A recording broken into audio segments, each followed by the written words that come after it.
దాదాపుగా చాలా పెద్ద ఎత్తున సిలిండర్లు తీసుకున్నారు. అట్లాగే మన రాష్ట్రంలో కూడా కాంగ్రెస్ ప్రభుత్వం మరి మేము 500 రూపాయలకే సిలిండర్ ఇస్తామని చెప్పి నమ్మబలికి ఇవాళ వారు కూడా ఎన్నికల మేనిఫెస్టోలో ఇచ్చిన మాట నమ్మి కూడా లేని వాళ్ళు కూడా తీసుకునే పరిస్థితి. కానీ యుద్ధం ప్రారంభమైన తర్వాత ఇవాళ ఎల్పీజీ గోడౌన్లు ఎక్కడెక్కడైతే ఉన్నాయో, డిస్ట్రిబ్యూషన్ నెట్వర్క్లు ఎక్కడెక్కడైతే ఉన్నాయో ఇవాళ అంతటా కూడా చాంతాడంత లైన్లు, ఎక్కడికక్కడ పెద్ద ఎత్తున ప్రజలు ఆందోళన వ్యక్తం చేసే పరిస్థితులు ఇవాళ నెలకొని ఉన్నాయి. ఒకవైపు కేంద్ర ప్రభుత్వమేమో పార్లమెంట్లో అడిగినా, పార్లమెంట్లో మాట్లాడినా, బయట మాట్లాడినా ఏ కొరత లేదు, మేము చూసుకుంటున్నాము, మేము మేనేజ్ చేస్తాము అని వారు చెప్తా ఉన్నారు, నమ్మబలుకుతా ఉన్నారు. కేంద్ర పెట్రోలియం శాఖ మంత్రి మాట్లాడినా, ప్రధానమంత్రి మాట్లాడినా ఏమీ లేదు, అంతా బానే ఉంది అని విశ్వాసాన్ని కల్పించే విధంగా వారు మాట్లాడుతున్నారు.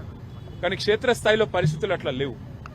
వాళ్ళ ఏ గోడౌన్ కాడికి పోయినా భారీ క్యూ లైన్లు, భారీగా ప్రజలు ఆందోళనలో ఉన్నారు. రాష్ట్ర ప్రభుత్వమేమో కేంద్రం సహకరించట్లేదు, సప్లై లేదు, ఇబ్బంది ఉంది, కేంద్రం ఏమీ చేయలేకపోతే మేమేం చేస్తాము, పెట్రోలియం శాఖ మరి కేంద్ర ప్రభుత్వ ఆధీనంలో ఉంటుందని చెప్పి రాష్ట్ర ప్రభుత్వం తప్పించుకునే ప్రయత్నం చేస్తా ఉంది. మాకున్న విశ్వసనీయమైన సమాచారం ఏంది అంటే కేంద్ర ప్రభుత్వం కూడా ఈ 4-5 రాష్ట్రాల్లో ఏవైతే ఎన్నికలు ఉన్నాయో అప్పటిదాకా ఆగి మే 4 తర్వాత మరి సిలిండరు సైజును కూడా తగ్గించే ప్రయత్నం చేస్తా ఉన్నారు అనేది మాకున్న విశ్వసనీయమైన సమాచారం. 12 కిలోలు కాకుండా 10 కిలోలు ఏదో చేయాలి అని ఒక ఆలోచన చేస్తా ఉన్నారు. లేదు, నిజంగానే సప్లై లేదు, ఇబ్బంది అవుతుందని చెప్పి చెప్తా ఉన్నారు.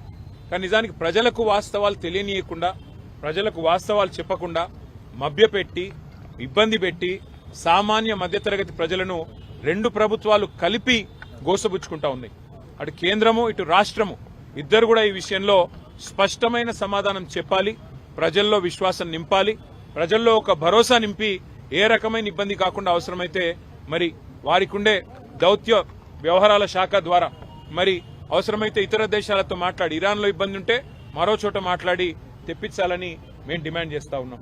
ముఖ్యంగా సామాన్య మధ్యతరగతి ప్రజలు, ఇందాక నేను చెప్పినట్టు ఆంబోతుల కొట్లాటలో లేగలు బలైనట్టు సామాన్య మధ్యతరగతి ప్రజలు ఇవాళ ఇబ్బంది పడతా ఉన్నారు. దేశవ్యాప్తంగా, రాష్ట్ర వ్యాప్తంగా తీవ్ర ఆందోళనలున్నాయి. అంతెందుకు, మా ఇంట్లో, అక్కడ ఇక్కడ చెప్పేది కూడా కాదు, మా ఇంట్లో నా వైఫే అడిగింది, యుద్ధంతో ఇంక సిలిండర్లు దొరకవంట కదా, తెప్పించుకోవాలంట కదా అని చెప్పి అడిగే పరిస్థితి. అంటే ఇవాళ ప్రతి ఇంట్లో ఇది ఒక చర్చగా మారిపోయింది, చర్చనీయాంశంగా మారిపోయింది. కాబట్టి ఈ విషయంలో వెంటనే కేంద్ర రాష్ట్ర ప్రభుత్వాలు ఒక వివరణ ఇచ్చి మరి కేంద్రంలో, రాష్ట్రంలో కొరత లేకుండా చూడాలని, వెంటనే ఈ విషయంలో ఒక సకారాత్మకమైన వైఖరి ప్రకటించాలని చెప్పి రాష్ట్ర ప్రభుత్వాన్ని డిమాండ్ చేస్తున్నాం. ఎందుకంటే అబద్దాలు చెప్తా ఉన్నారు, కొరత లేదని వారు, సప్లై లేదని వీరు, మధ్యలో నలిగిపోతున్నది ప్రజలు. కాబట్టి వెంటనే ఈ విషయంలో వివరణాత్మకంగా చెప్పాలని చెప్పి శాసనసభ వేదికగా ఇవాళ అడ్జర్న్మెంట్ మోషన్ వాయిదా తీర్మానం ఇచ్చాము. చర్చకు పట్టుబడతాము. ప్రభుత్వం స్పందిస్తే మంచిది, స్పందించకపోతే తప్పకుండా ప్రజల తరపున ప్రశ్నలు అడుగుతూనే ఉంటాం, నిలదీస్తూనే ఉంటాం. థాంక్యూ.